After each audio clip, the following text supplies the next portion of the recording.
is Get Valiant. Getting Valiant. What's happening there, big dude? How you doing, Joshua? I'm doing good. Excited for the big 206. Ooh, that's right. It's hard times. It's hard times. That's right, Daddy. We're Yeah. getting fucking like a monkey tonight, baby. Yeah. I'll be your huckleberry all night long. Go on. Oh. Man. It's gonna be a fun show today. 206. We got tons of crap for y'all coming your way. And I think some fun stuff that you all want to be aware of, like Armorclads, number 3, Harbinger, number 8, closing out Archer and Armstrong, number 2. And, you know, sometimes we got that gold gifts that only the Dusty Roads can give you. Yep, the 2 ounces of gold that we got ready for one lucky participant. It's going to be yours forever. That's right, baby. Oh, man, I love it. You know, I'm a big fan of the American Dream. You know, and I've always liked Dusty, his son, but I've never get behind Cody. I can't get behind Cody. I don't know. You know what? I wasn't a huge fan of Cody when he was in WWE the first time around. Yeah. And when he left to go join the star AEW, I was like, who cares, you know? Yeah. But I'll tell you what, man. Like, I watched a couple of his last matches in AEW, and I was like, wow, that dude really, like, puts it out there, you know?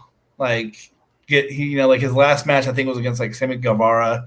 Just a brutal ladder match. And then, like, when he showed up at WrestleMania, it was weird. My kids were out of town. And I watched WrestleMania, and I was like, wow, like, Cody Rhodes is at WrestleMania? Like, this is awesome, you know? Like, and I was totally into it, you know? So, like, since he's had his WWE run, I've been following him and been pretty impressed, you know? Like, his last match where he had the torn pec, that was some gnarly stuff. But I was like Dusty's kids, you know? I like Goldust, Dustin Reynolds, you know? Like, they're all just good wrestlers, you know, tough dudes. You know, they all come from, you know, I like the older wrestlers a lot more than the newer ones. Yeah, I like the older ones. I mean, I love the 80s, 90s. I mean, that's what I grew up with. Yeah. You know, 80s, 90s. I mean, NWO was when I was getting out, you know. Yep. That's kind of, I mean, I got the end of it and I thought that was cool. But honestly, like, I love Surfer Sting more than I love Crow Sting. Mm-hmm. And that's just me, you know, like, yeah. Yeah. Well, I definitely saw a chance to have some fun with Get Valiant this week. I made Hoosier do some Photoshop work since I didn't have access to a computer that had it on anymore.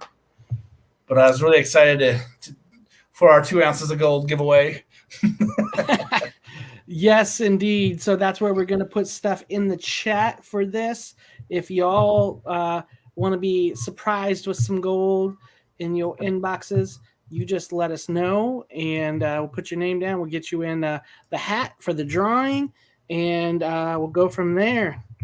And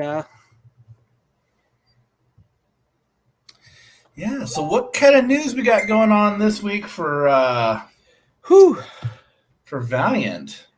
Well, I'm trying to think of what I know of. I know we got some the Book of Shadows around the corner. The Valiant. I don't have a picture of it. My bad, dudes.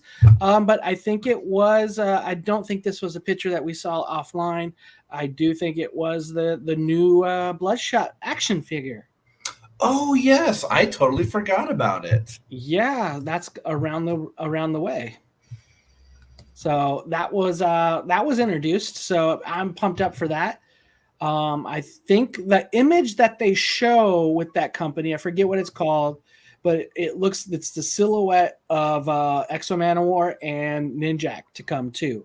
So they have a silhouette of Bloodshot too. So I'm assuming with that silhouette picture that they teased that we're going to see 2 more as well. So yeah, you know, and I'm trying to pull up the information right now so I can get some information on the company that made it. But oh man, where is it at? How many things have I posted since then? Jeez. Okay. 30. At least that's their Facebook page. But 30, they're the toy publisher that they're making this action figure. Now, in the past, the argument has always been, wow, we got some action figures. They're always kind of expensive. And this one's not too different. Yeah. It's expensive. It's like 6-incher. So it's a 1 in 12 scale. Yeah. 1 in 12 scale. It's $70. Okay. But these are pretty nice figures, So I do think like there was that one that they came out with a Bloodshot a couple years back. It was like $150. And a lot of people are just like, oh man, like, ugh. We're getting closer. Right. We're getting closer to affordable figures, okay? But I will say this one does look pretty nice. I'm kind of contemplating whether I'm going to order one or not. But we have the page up. We have a link up on our page. If you just scroll down on the Get Valiant Facebook page, there's the 30 page. And if you're interested in that kind of thing, you can take it from there. Yep. Yeah, it's supported if you like it. If you have the funds, if you can afford it, go ahead and do that. If you don't, just live vicarious through others on the fan page. And I'm sure some people will give you some images of it sitting on their desk and doing stupid things. I'm sure you're going to be Bloodshot on a shelf for y'all. He's watching every move. But I'm more pumped up for the other two because, I mean, I guess that's one thing I loved about the Vin Diesel action figure is that the price point, right? And it's a McFarlane toy. It was everywhere. It was pretty damn good. But it was accessible for a lot of people. So that was kind of the cool thing. I was hoping that we would have got more McFarlane toys with that as well. But yeah. I think that's the biggest issue I have with some of the things sometimes is it's like, careful what you ask for. We've all, I mean, a ton of us, and I'll raise my hand. I'm one of them too, who have been like, please give us action figures. Please give us action figures. We got the Bloodshot Vin Diesel model, and that was cool. But like, who's Vin Diesel going to hang out with? Come on, like he's got to have more characters, And so it's like, where are we going to get X amount of war? Is it going to be part of a series? No, it's just a one-off, And yep. And so now it's just like, okay, we got these other ones, but I do wish like, just give something cheaper, like it's more fun when a lot of us can have something versus like just that select few sometimes, Absolutely hear what you're saying. I mean, it's. I don't mind that kind of price when it comes to busts and statues. Right. It's a different type of work. Like when I bought the Bloodshot statue, I was like, okay, like $200. That's about what I pay for statues. But man, action figures, I have to buy them all the time for my kid because he likes wrestling. And it's like, come on, just come do it at $20, man. $20 to $30. Come on. We'll find a way. I'm sure like we're just a year or two away from it maybe, but man, I want something more affordable, Yeah, we'll get there. I think, obviously it takes some bigger mass market and a buyer, not a buyer's market, but you need to be able to buy a lot, right? You need to be able to know the quantity, and there needs to be more of a market so it can be. So if more buys and they can do more pre-orders of it and they can make it more on a mass scale, obviously it goes down in price. So clearly, obviously business 101 for y'all there on that, but I'm sure y'all know that. But so hopefully the more we can buy, the cheaper it can get. And, but I think that's actually the price point of that company anyway. Yeah. So I think some of their stuff's even more. Yeah. Okay. So, it probably will be one of the cheaper models. One of the things that I saw on there that I was like, oh man, Bloodshot, got to have it. And then I was like, wait, they got Fallout power armor. I was like, oh man, now I'm torn. Like, do I want that? Then like I said, T-45. Do I need Bloodshot? Oh, the choices I got to make now. We'll see what's happening. So that's cool. That's cool stuff to come. And then hopefully we get some more, other things out there to come within Valiant Comics. That's kind of the hope. The nice thing is we're talking about 3 books, not 2 books, not 1 book. So that is a plus. I think at one time we talked about 4 books. And I didn't actually come prepared to talk about Free Comic Book Day again today. So I think that's something we could hold off. But I kind of forgot about it. Like I could never get to the shop. And then someone was nice enough to mail me a copy. And I was really appreciative of that. Yeah. And I still have not yet made it to my shop. for anything. Get to your shops, man. Pay them. They're having hard times too. I just got over having COVID, so like it's been a rough time, man. It happens, man. Yeah. And just for all those that are jumping on right now, thank you for jumping on. We are having a fantastic gold special today for y'all, and it's going to be. It's not Dusty Rhodes, but it's definitely going to be styling and profiling like another one of our buddies that has that clear silver hair like that and wore that belt quite a bit. So put your name in the chat. Let's get you rolling on that. But I think we could, you want to talk about some books? Let's do it. All right. In no particular order, except for the order that it's on this PowerPoint that we got here. We can rock within that. How does that sound? Sounds good to me. Boom, almost got you cut off. Almost gave you a little nod to Eric that he's not here still. But we are going to be talking about some comics, and the first one we got on board is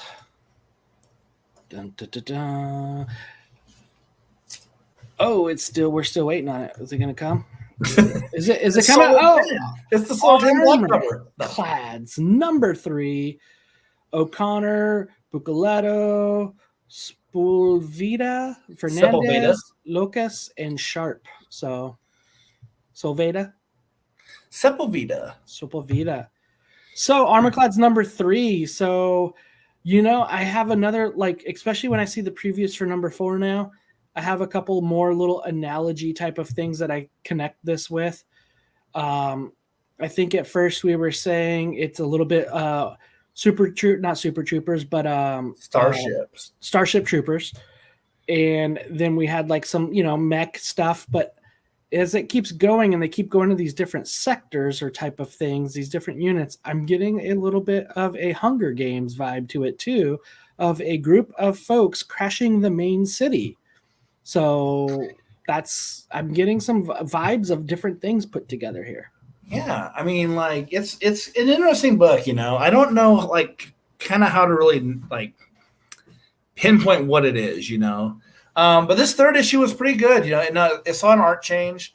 We didn't have Manuel Garcia on this. We now have, I'm going to forget the first name, but Sepulveda. I think it's Miguel Sepulveda. I could be wrong. But you know what? We kind of see our younger Ironclads kind of get banded together. They upgrade their armor, and they kind of take it to these alien things that they're getting ready to fight. While on the opposite side of things, this main bad guy with the scar over his eye, he's looking for 7 special armors that are going to control the universe or something like that, Yeah, it's like he's leading for special people to operate these armors too. Yeah. So it gives you a vibe of some little, I think you mentioned in one of your tweets, little Armorines to a degree. Yeah, maybe not Armorines, but more along the lines of, are these the exo suits coming back, right? I doubt it's. Here's my thing. I doubt it has anything to do with exo. But when I was reading this, I was like, it would be a way cool way to tie this in, is if maybe Arik has one of these 7 special armors, and they're in Sean Hara's got 6 techno-organic siblings out there looking for the right people to pilot them. I was like, that would be pretty cool. I'm about 100% sure it's not going to happen that way. Right. I feel like Valiant never does that. They're like, oh yeah, we're going to tie this in. Just like Britannica or Britannia or whatever it was. We never got any kind of tie into that. But I thought this was it's a decent book. That's kind of the best way to put it. Mm-hmm. I like how Jim Garcia says it right there, right? Yep. Yeah. It's fine. I did like the art change a bit more. I just thought it was a little bit cleaner style. I like the page 6 reveal where you kind of see all the young Ironclads together. And like I had said, I think I said this on the previous episode, if you get the pre-order edition, it does have a little bit more information about who everyone is. I think that one thing this book hasn't really done a real good job with is giving some of the individual characters a little bit of space to breathe, to be their own selves. It does kind of seem like it just focuses on 1 or 2, but there's a whole crew, right. And you really do kind of get that feeling with this third issue. Oh, it's not just those couple people. There's 6 or 7 of these kids they're kind of taking the fight, to the bigger evil of it all, You know what? That's like that's what I don't like about some of these limited series. That like this one's only going to like 5 issues, and it makes me think of like Kirkman. That's what makes Kirkman so good, is that he's a character writer, and he'll spend a time doing a story arc about a backstory of these characters and who they kind of are. And I completely agree with you. There's not enough breadth to get in there. There's the main guy who's kind of put aside, and he's, you don't really know much about him besides the little thing that he tried to save his friend, and he basically gave himself up to be taken away, and they're just trying to save him. And one of the dudes, super tech dude, who makes some badass like extra shit on their uniforms, on their tech units, and he kind of makes them, kind of kick ass, and so that was cool. And these guys, it seems like all of a sudden all of them are growing balls against these folks, and they're standing up against them all at the same time, and it's just kind of well, I don't want to say well played, but it's kind of there. It's just like, okay, everybody at once, and it's not quite like the timid person. It's like all of them are like, okay, we're doing it, and it's I don't know. It just seems a little forced, a little pressured, but it's still like I think I agreed with you. It's not bad. It's not great. So I just think the biggest like problem with it is just like, who are any of these people really? We don't know enough about it. Something like this, if you could have just had a little bit bigger page count, I think, and then told like the creative team, like, hey, you have a little more page count to flesh everything out. It does just kind of feel like, I feel like I'm just missing a little bit of information here and there. But that said, the one thing I've really liked about this book is it's had good art, regardless of whether it was been Manuel Garcia or now Sepulveda. It's pretty action packed. There's stuff going on the whole time in this book. Absolutely. And I do think, like, kind of going off of what Handy Homebrew here says, is that I kind of agree that it's some odd choices, and I think they're kind of a victim of their own past choices that may not be this current team of Valiant, but like Psylords, right? There was these issues that came out that people invested in, and the payout wasn't quite there, right? And so I think that's the hard part. It's really hard to really want to get in and invest in these sometimes too, when in the past things have been here and gone. And that's what makes that kind of difficult. And it's kind of like a victim of their own past to that degree. Yeah. I do think that this book is leaps and bounds better than I agree with Lords. Like this, this is a pretty competent book. Again, the only thing is, I just feel like after I read every issue, I'm just like, I wish I had a little bit more information on who the characters are. The pre-order editions do help. Like I was saying before, like on this pre-order edition for issue 3, you get a little bit more, I don't know, this might help some people, might not, but like you get like name breakdowns, and you get a little bit more better idea of what their armor does and things like that, So there's definitely like, I think a little bit more work has been put into this one. It's an all right book, and that's kind of like a bad, like, I feel like people are like, is it awesome or is it not awesome? And it's all right, Mm-hmm. We'll see where we get with the rest of the series. But I do think,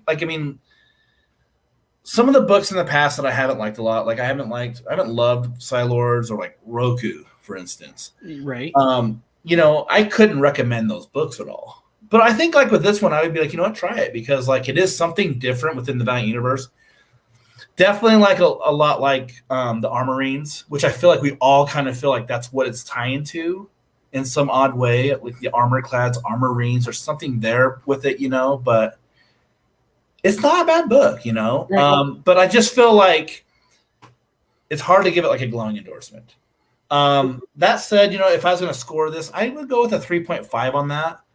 Yeah. But we'll see where this series goes, it's got really solid art. It's got a lot of action to it. I just feel like when you read an issue, though, you kind of have to go back and kind of read it again to kind of understand like what's going on with the storytelling.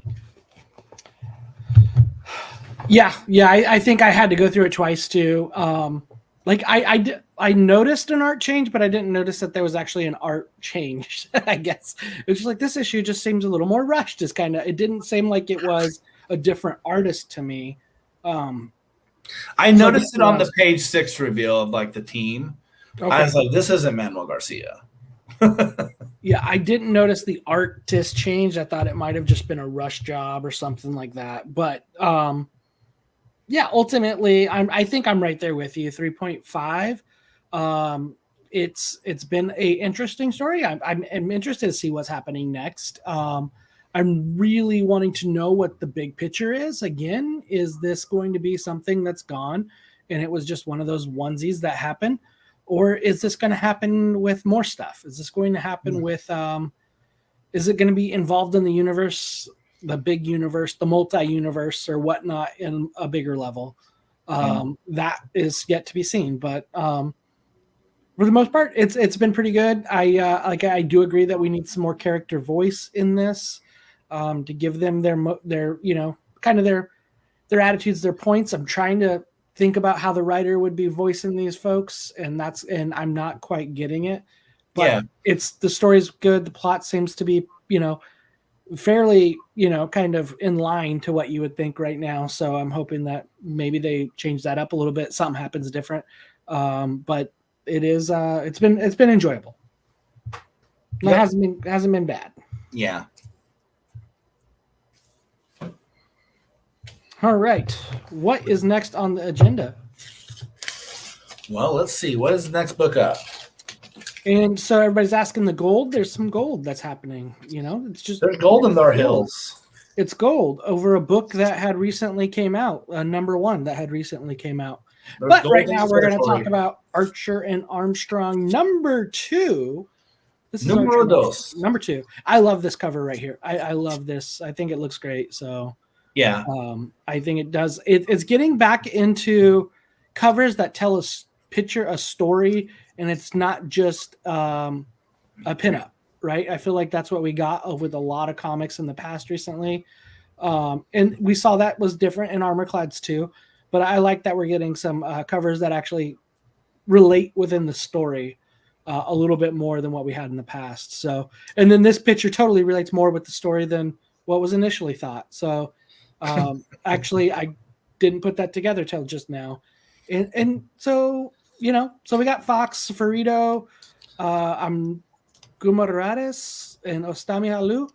So on the creators here. And we get this Ma cover, but we don't really get to see a lot of Ma in this book. Yeah, I thought that the advertisements for this issue inside other books was a little misleading, where it's like, oh, introducing the Ma, or or whatever, and that's like, not really. But I mean, this was more of a, just to give a recap of the issue, this one was more of like a romp through all the different stories and myths that pertain to immortality and Archer's quest to keep Armstrong alive forever. Right. Honestly, I thought this was a pretty entertaining issue. I do too. I think it had a good aspect of both of their voices. I think we went from one book that we didn't have much voice to where another one where it's given the voices, and it seems like it is the character's voice, which is great. And I love how I've always loved the way that Armstrong's kind of been like, oh, I was there when that was made. Trust me, it's been a long time. Like, I invented most of those lies, and like, that's what I love about Armstrong. He's that drunk, crazy guy that there may be some truth to it, but there may not be.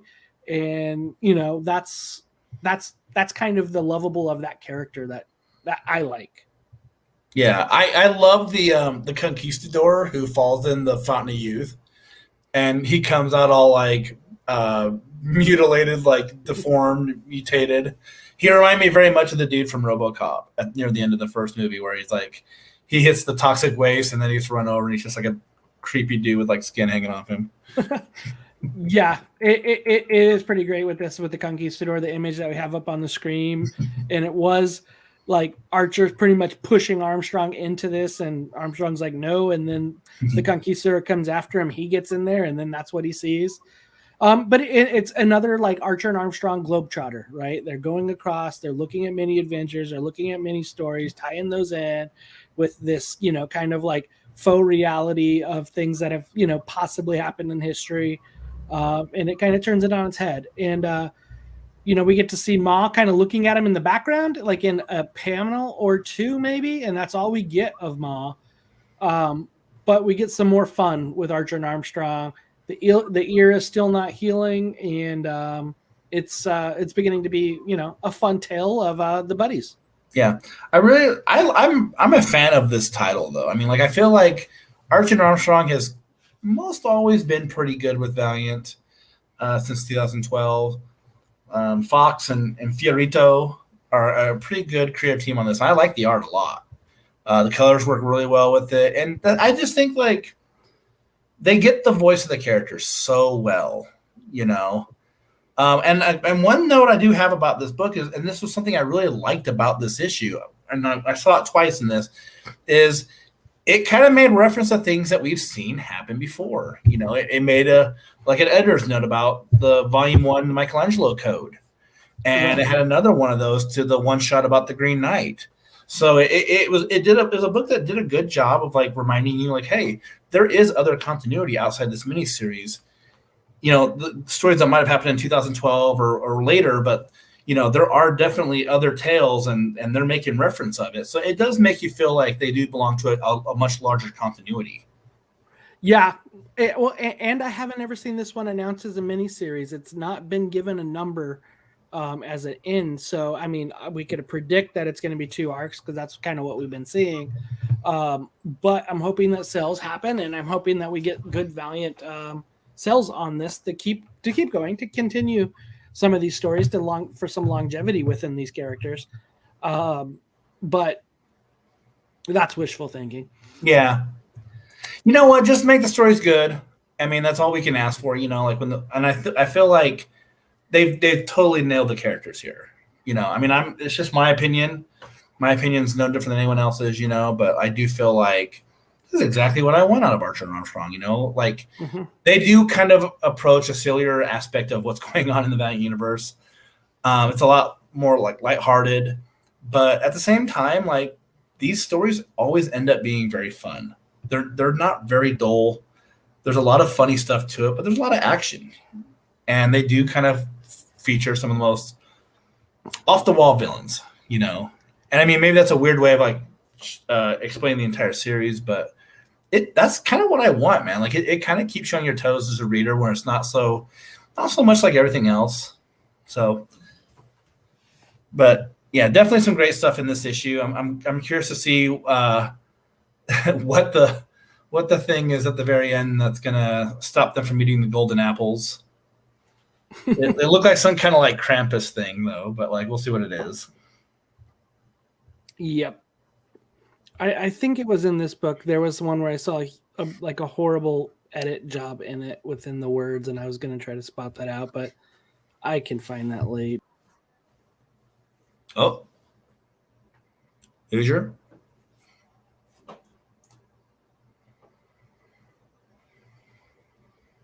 Going off the air like that. Oops.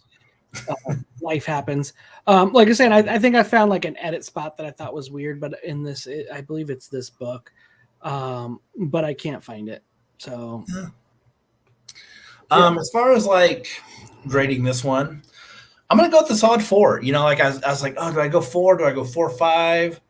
I'm gonna go with the 4 on this one, but it's good. It's a good book. It's got some fun going on with it, you know, and yeah. See where we're going from there. Gosh dang, I hate that we've been so close in our scores lately. But I just, you know, your opinion just means so much that it influenced me because you go first. I think I would be right there with you at a 4 too. I think it's fun, it's good. It reminds me of what I enjoyed first with Valiant. I don't quite think it's Fred Van Linte's run at first, but I do think it's good. Yeah. And I, you know, yeah, I enjoy it. I think it's great. 4.4. Yes, there you go. Gets it. So Archer and Armstrong, fun book. And I do think it should be on everybody's pull list. I do think if you like those characters, you're getting those characters. So yeah. Well, and I think even like if you're like, I can only have like one Valiant book, I could see not having Armorines because it does have some issues with like the characterizations. But I think like if you're like, what's the best book Valiant's putting out right now? It's Archer and Armstrong, easily. Well, Shadow Man was good for a little bit, but right now, current ones, yeah. Well, let's move off to the next bid bag boy. But before we do that, remember to put your name in for the gold. And just to give you a heads up, it will be Archer and Armstrong Forever, #1. So those are some sought after golds. Just giving you a heads up. There it is. Look at it. Look at it. Look at it. Look. Beautiful. So if you're wondering, I was using the comment, the 2 ounces of gold. And the NWA, the National Wrestling Alliance, they always call their belt 10 pounds of gold. And since we've been doing a wrestling theme on this episode, I was like, well, how much does an issue actually weigh? About 2 ounces. So 2 ounces of gold. Before you bag and board it and put it in a mailer, it's 2 ounces. 1.9, I think, to be exact on this one. Where I come from, 2 ounces of 2 ounces of gold is kind of speaking about some stuff that's usually green. But for each their own. But we got the final issue, the finale, the end. It's over already. It seems like Kaputski. It's gone. It resolved. Blink and you missed it. Did it finish? Did it hit? Did it stick? The Harbinger #8. Collin, Kelly, Jackson, Lanzing, Robbi Rodriguez. And then, of course, Astami Alou and I believe Rinzi on colors. So the punk rock Akira is at its final. So in Psiot City. Sad but good, but it looks like a new group of Renegades really kind of formed here. And this was the battle between, the Harbinger and the Renegade. I love that pre-order cover to this. Well, yeah. Very cool. There were some fun pieces to it. And then just, giving you that aspect of stuff going on in the book and what's happening. And I'm interested in getting your take of kind of what happens and what you feel like happens in the book. Ultimately, Pete kind of saves the day with the help of Faith and with the help of the other Psiots that are there, CC and Young Ago. And there's a quick image of your best friend, Torque. So that was good for you. I'm sure you loved that. And he was drawn pretty well, I thought. I don't know what I feel about this one overall because, obviously you get your big fight between the Renegade and Pete. Okay, so there has to be resolved. It's the last issue. Meanwhile, we've got a lot of moving pieces in the background. We've got Titan still kind of wrecking Chicago/Psiot City. We got Faith. We got what's his name? Blam. That the finger guns dude. I can't remember his name. We kind of got them going around too. So there's a lot of can we fix everybody's story? And more or less it does. Okay. So, and Pete's fight with his alter ego self, that's maybe my biggest issue. Because it's just he's like, hey, he's like, I accept you. I'm sorry. I see you. Yeah. I see you. He's like, you're forgiven and all this stuff. And it's almost like Pete's just he understands his bad side. And I get what they're trying to say. I totally get what they're trying to say. It's a way of saying that Pete recognizes all that dark stuff in his past, which has manifested its own physical self. And just to be I accept what you are. I understand that you've happened and I forgive you for all these things. Because I guess in a way he does have to kind of forgive himself for the things that he's done. I get that part. But I don't know. At my first read, it did not seem like that was him. It seemed like that was someone else. So that was kind of some of the interesting piece of it is that it seemed like it was another character for a second. And so that was kind of one of the weird elements of it. They do call it out where CC kind of goes and does her thing. And yet they're like, you just learned how to walk. How are you doing this? And so at least they called it out, but it still was weird because none of the other sides really kind of did that right away. And And then Titan's not turning back to his character; he's staying in his big Titan form, which is weird. So there's some things that you can nitpick at it, but ultimately, I mean, I don't want to say what I didn't like, but I didn't like this. It was a lot of telling you what's happening versus showing you what's happening. It was a lot of rush job on the second half of this book where it was, okay, close it. Okay, wrap it up. Okay, clean it up. And I don't know if that's fault of not having so much real estate. I don't think there was a lot of real estate provided. And that was kind of what had to happen. But it was a big piece of like, wrap it up. Yeah, I kind of, like I was saying with Armorclads earlier, I feel like this is another book where, like, if we just had a little bit more space to tell the story, it would have worked better, because we had that issue 7 that was kind of weak sauce, you know, and this ended up being like the big fight. Same with like how Shadow Man was, where Shadow Man 7 was like, hey, Shadow Man's in his own head, or he's down on his luck, and issue 8 we're gonna have all the fighting happen. You know, that's kind of how this issue has been. Where, like, thank you, Sean. You know, had to get everything in within like so many pages, 20 pages or so of storytelling. I don't know, and I mean, like, I think like it's an all right ending. It's okay. Did you notice the name change of Pete? Yeah, Joe Stinger. Yeah, Joe Stinger. But I think, is that him, or is that because here's so, that's the part that's so weird is that character is that the Renegade, or is that him? Well, what I'm thinking is he's taking Joe's name from his old friend Joe, right? Yep. Who got killed, and then Stinger. He's been alive for only 7 days, so I was like, well, who's only been alive for 7 days? Like, is it an alter ego? Is it? It wrapped up really weird. Yeah. So, like, I do have some questions on that, where I'm just trying to be like, I don't know who this guy is at the end. Like, is it Pete? Is it the Renegade? Like, did Joe not actually die? I don't know if Pete can bring anyone back. That's my only thing. I don't think it's that Joe. I don't think he can bring one back. It's an interesting ending that left a lot to be questioned, and I think it was an okay book, but I don't think it closed out really well, and it didn't, you know, for as much dialogue at the end to wrap it all up, I'm not so sure they wrapped it all up, and that's what kind of made it really frustrating. I think it wraps up to a point where this is like Andy Diggle's Shadow Man, where I feel like that book did a lot to try to get a regular status quo at the end of it. You know, like it got through all the baggage. And I think that book, that's what Harbinger is. The Harbinger is basically confronting all of Pete's baggage. And the next time they tell a story, we don't have to, I mean, I would hope, you know, we don't have to sit there and dwell on like every evil act he's done, or how he was a drug addict, and how wrong he's been to Chris, and all these bad things, and how so much self-reflection. Like, you know, hopefully he would just move on, you know, and we just we tell the tales of Pete where he gets to look forward and not look in the past so much. You want to know what could have made this so flipping bad? As in good?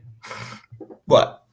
At the very end, that Pete kind of guy, or the Joe Stinger guy, like kind of flushes his ego, and he really is another character or whatnot, and it's actually Harada. I would have been like, holy shit, I love this book. Like that one little bit could have totally changed it for me. Yeah, I feel like to bring back Harada, they really have to have like an A game kind of story. But I mean, we all know Harada's still alive. We know he's in the background. We know he's playing with things. So I mean, I feel like that could be, you know. Yeah, I just don't think though. But I think like if this book, which I like this book, I don't love it, but I like it. I think at the very end of this book, if especially the way this issue was, that they would have been like, oh, hey, here's Harada, I would have just been like, oh, okay, well, I'm looking forward to that in 4 years, you know, when they finally get around to doing more with it. Yep. But I don't know. I mean, it's all right. The art's okay. The art and the coloring are basically what this book has been throughout the beginning of it. And the one thing that's been great about this series is that we've had the same creative team for the whole thing. You know, and it's been nice I like when they do that. You know, like I know like Valiant's bread and butter in the past used to be like, hey, here's a flashback, different artist. Hey, here's another setting, different artist. You know, but I like it when like you get the artist for the whole book. Yeah.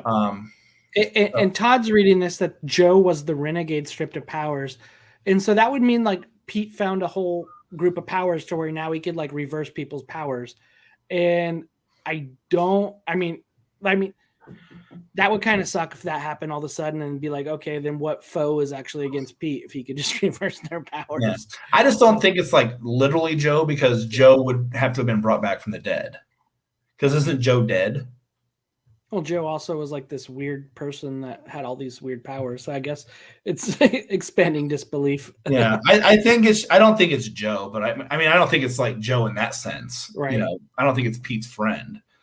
It's either, I don't know. Who knows? It's just an ironic. I think that's the thing with this book is you can look at the ending and be like, Yeah. 5 different people could have 5 different opinions. Right. How do you argue against any of them? Because who knows? It's just an interesting name then, Joe Stinger. Yeah, Joe Stinger. Yeah. Do you think it's because he grew up idolizing Sting and he's an actual Stinger? He's the Stinger. Yeah. Hey, do you know. slightly off topic, but maybe on topic? Do you remember the WCW comics of the 1990s? Yes.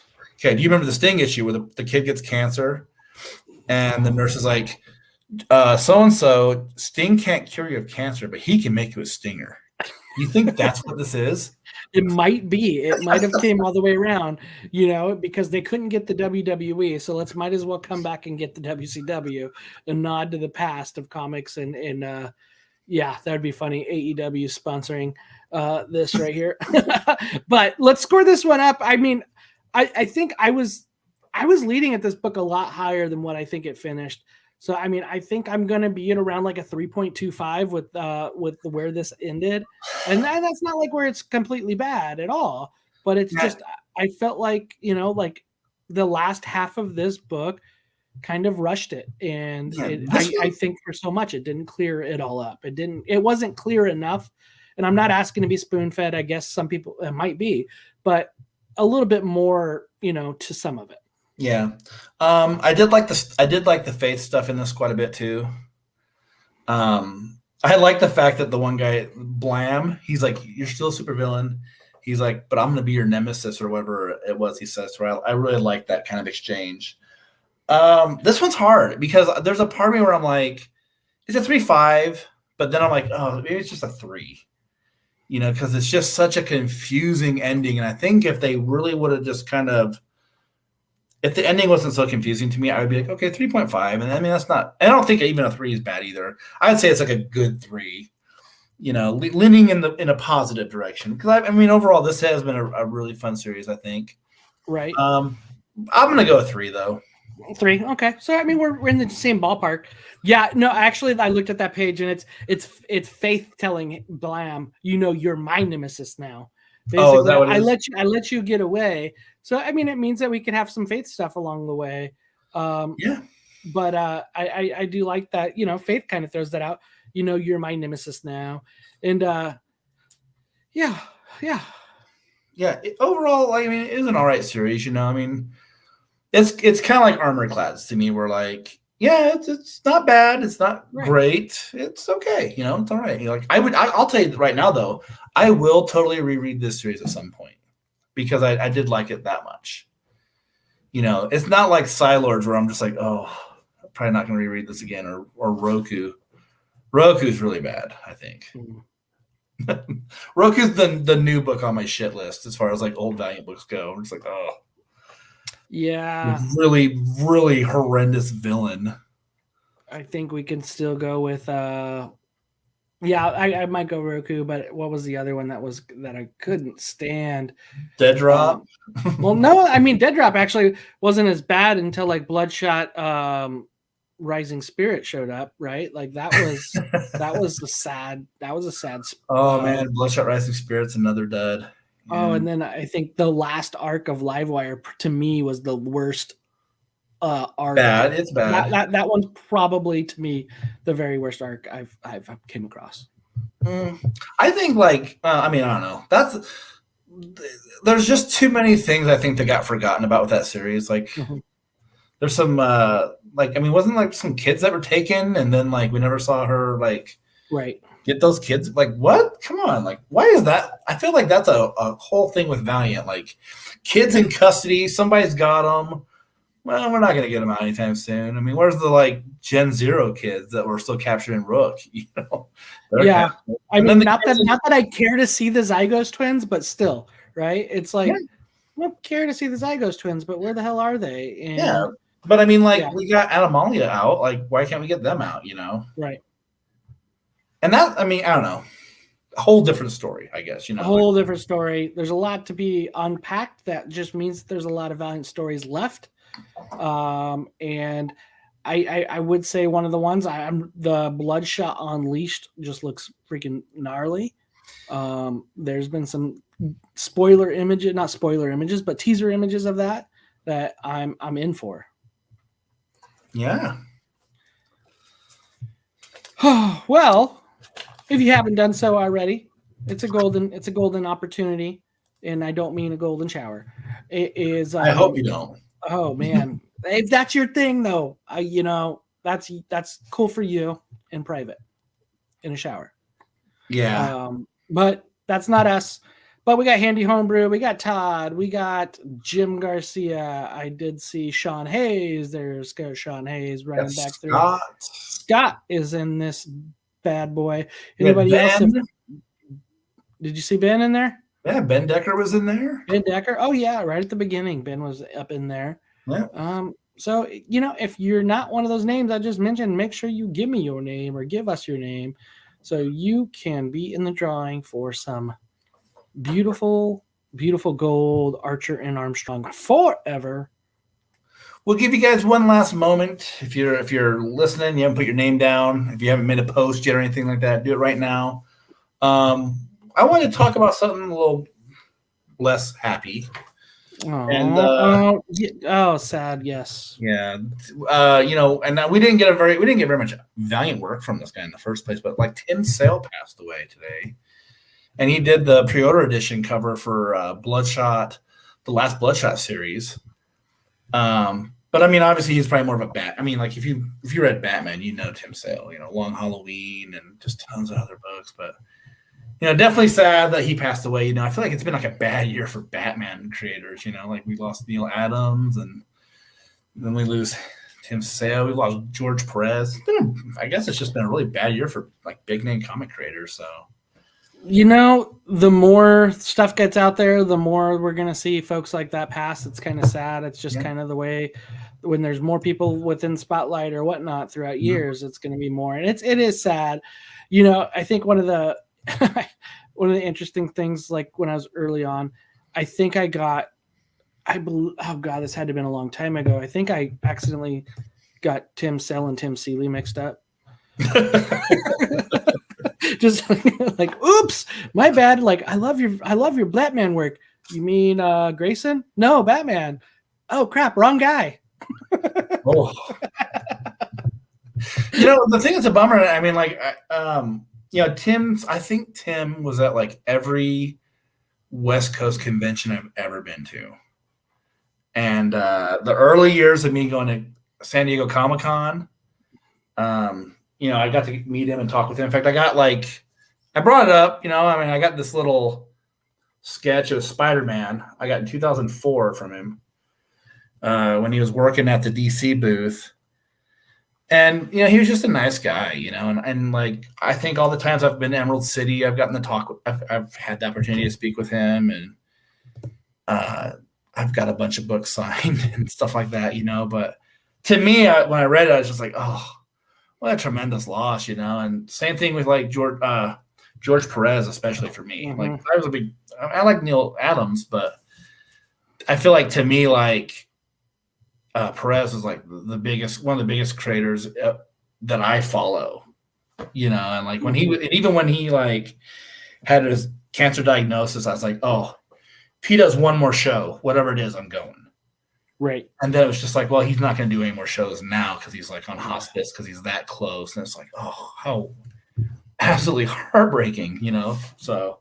It is. I mean, to a degree, it's at some point, it's like, it sucks that he knew, but it's good that he got to do his little farewell tour, and he chose to kind of go out the way he went out versus going out with chemo and, and running that route of it. Yeah. So it is sad that he's gone. And, I'm glad I got to see Neil Adams. I believe at the last Rose City Comic-Con, Neil Adams was there, and come across, some of his huge table and venue that he had. He had his own huge section selling tons and tons of prints.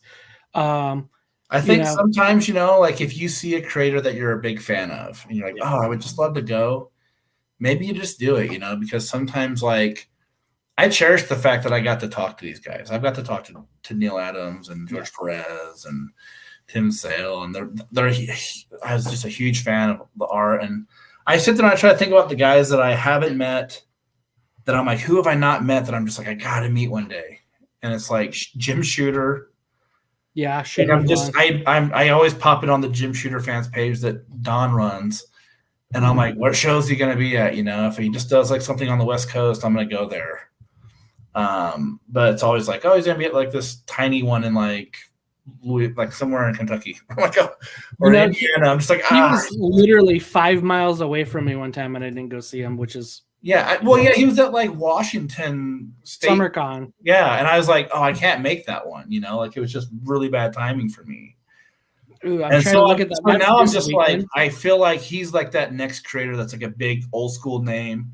And I mean, obviously, like as a big Valiant fan, I'm just like, oh man, like I gotta meet this dude. I just gotta be like things like that still too. But yeah, absolutely. Yeah, I'm just like I gotta meet him. Him, Garth Ennis, another one where I'm just like, I think like when I was doing my CLZ, like those two dudes are like two of the guys that like have like the highest count of books that are in my collection that I haven't met. So this weekend at the con that I have, we have Kevin Eastman, who I've met, and he's awesome. He's so nice. Eastman, yeah. I took my kids to meet Kevin Eastman when they were little, and my kids, my daughter has ADD, and we didn't have it diagnosed then, so she's a wild child. And she went to his table and was just knocking stuff down and knocking down like 9.8 books, and I was just like, holy shit, I don't even have money to replace like any of this stuff. And he was like, who cares? Yep. He was I couldn't believe how nice he was. So like, yeah, it made me a bigger fan. When people are really nice. Michael Golden, another guy where I'm just like, oh man, I will buy stuff from you every time I see you at a show because you're just so nice.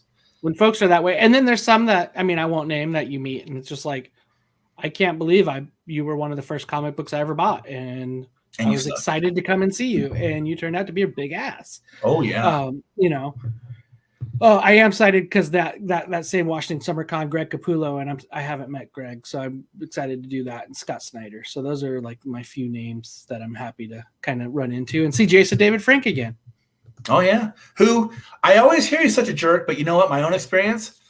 Oh man, he was super nice when I met him. Super nice when he went out of his way. When for people who have listened for a long time, he did the voice intro to the podcast many years ago, and he actually was like, "Hey, I'd love to do it for you guys." And he was so pro Valiant at the time. And when we were doing the Hoodoo TV, the Ninjak vs. Valiant universe, he actually Instagram messaged me and was like, dude, I'm really proud of you guys' show. You guys are doing awesome right now. Thanks for the support. Like that was cool.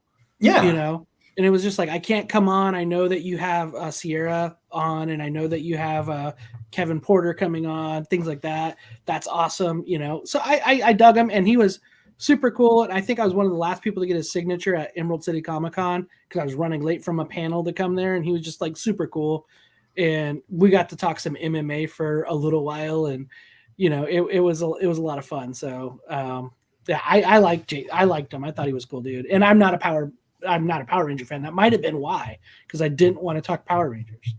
Yeah, my kid, my oldest boy he loves that and wrestling, and now he likes he loves the wrestling figures and the Power Ranger figures. They all wrestle together now.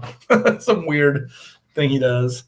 Hey, so anyway, let's get to it. So the prize package, if you will, gold, Archer and Armstrong forever, number 1. Archer and Armstrong, forever pin. Ooh, what's on the pin? Is it the two of them running or? No, well, the card is them running, but it's just the logo. Oh, it's a logo. Okay. A handful of postcards of Archer and Armstrong Forever, and some of the Harbinger. Ooh. The hat is coming off. Do not look at my hair. Shakes. Oh. Got one.